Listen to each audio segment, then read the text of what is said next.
Hey, welcome back to Good Day Sacramento. I'm Molly Riehl, live in Roseville at the Roseville Fire Department's Training Center. Now, if you've been watching Good Day, you probably recognize this tower. This is the fire training tower here on site. But as we know, our first responders don't just respond to fires. Sometimes they might respond to something like this. Now, here in Roseville, right in our own backyard, this is the state's most comprehensive HAZMAT training center, and Chief Ryan Harrigan here, you oversee the HAZMAT training here. Talk about, this is the newest prop that you have on site, and it's realistic because it's real.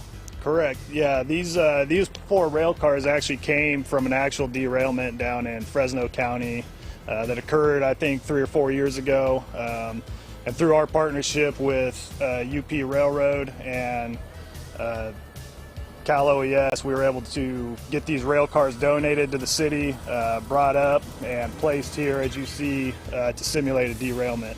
So I think, as you mentioned, this site is still under construction, but these cars can all be made to leak. We have them plumbed with air, water, and electric, so we can simulate releases on each of these cars to help our responders train. And these HAZMAT teams, these are special teams, and this training is very important. You said to me, you know, the amount that they would respond to something like this obviously is not as much as maybe a fire, but the risk is far higher. Right, so this is what we would call a low frequency, high risk operation for us. So training is very critical, and we take a lot of pride in the training that we can provide here, not only for our responders here in Roseville, but regionally and statewide. Well, let's walk over here and just kind of talk us through when crews start training here, what will it look like? What will they be doing? Right, so the way we have this particular prop set up, we're trying to create or simulate what they're going to find in an actual derailment. So up to and including, we have the rail in place, the trucks that the tank cars came off of. So what the crews have to do is they'll come in, they'll identify which cars are leaking, they'll have to identify what the product is inside the cars, and then start formulating a plan to fix it.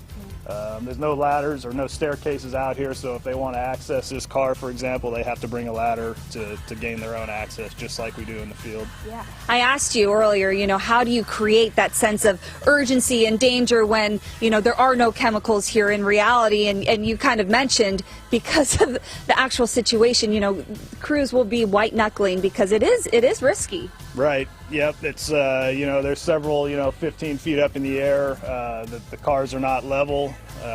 You know, there is a railing up there for safety, but it adds a different dynamic when you're up top in PPE where you can't really see. It's difficult to communicate, and now you're not on level ground, all trying to figure it all out. Right. Well, as I said, you know, this is training we hope you'll never have to use, but boy, are we glad that you are doing the training. Lucky that it's in our own backyard, and Roseville Fire Department is among the best in the entire state, maybe the country, to respond to something like this should it happen.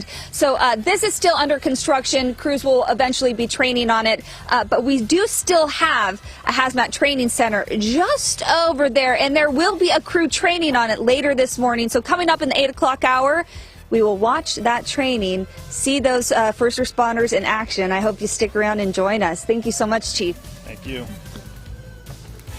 A big train. That is a big train. That is amazing that they have, from a previous event, that stuff to work on.